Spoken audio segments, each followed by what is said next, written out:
It's a rich and creamy chicken Florentine. But come on down on the other end of the counter because I'm going to show you a recipe for chicken Florentine casserole. Chicken Florentine, y'all, has such a good reputation in the kitchen because it's so simple. I'm going to use 6 chicken breasts that I've poached off and shredded. Now you can also use a whole chicken if you've got a whole chicken laying around. Like I said, we're just gonna shred that.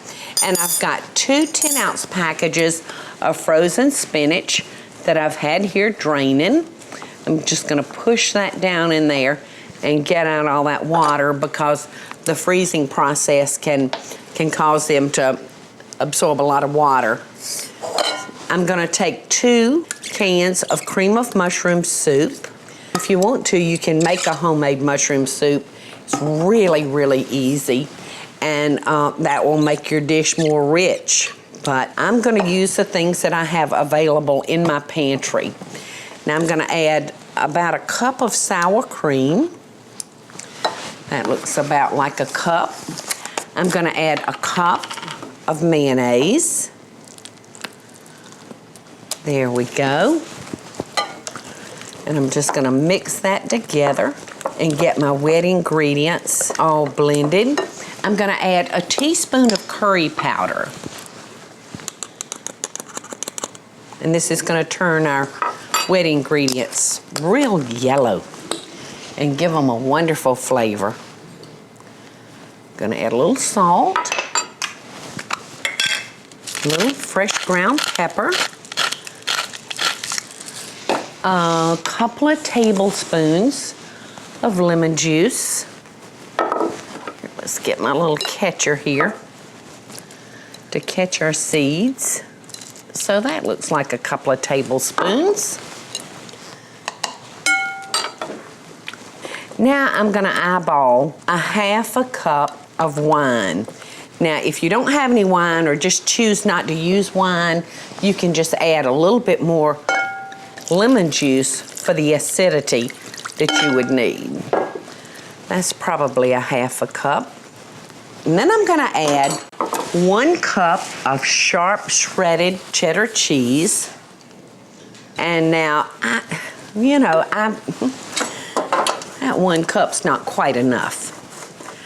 I don't like to be stingy with my cheese in chicken Florentine. So I'm gonna add the rest of that cheese. So there's no such thing as too much cheese. I probably tossed in another cup. I think 2 cups of shredded cheddar would be just about perfect. All right, so we're just gonna add our wet ingredients to our chicken. The word Florentine is an Italian word and it usually involves spinach. So in goes our 2 10-ounce packages of drained frozen spinach. I think I'm gonna switch to the bigger spatula. And we're just gonna stir in our spinach. Okay, so there we go. Just that easily. Okay.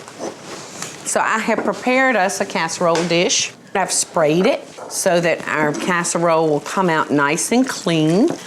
So this dish is so simple. You could top this with more cheese,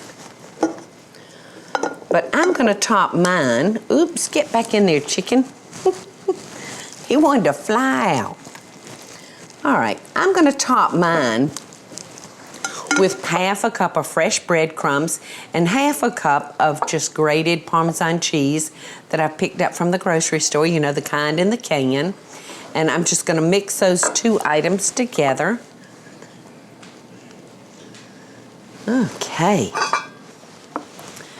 And so we're just gonna top that with our bread and our cheese. Just kind of spread it around.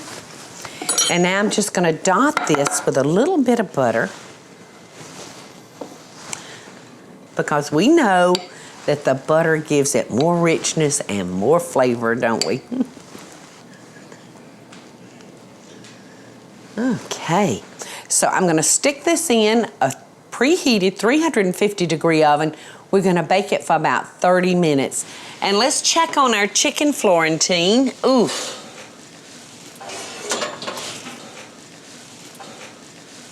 Look here. Ooh, let's sit it there on the trivet. That's heavy and hot. Okay, so it's time to taste this delicious, easy potluck meal that we've cooked up. And all you new brides out there, I hope y'all are watching, because this is one recipe that you'll rely on from the beginning of your marriage to the end of your marriage. And that's chicken Florentine. Oh, and the Florentine looks delicious. Mmm. Hey y'all, it's Paula Deen. Now, if you enjoyed this video, be sure to like it and click the subscribe button as well as the notification bell to be alerted when I post a video. Love and best dishes, y'all.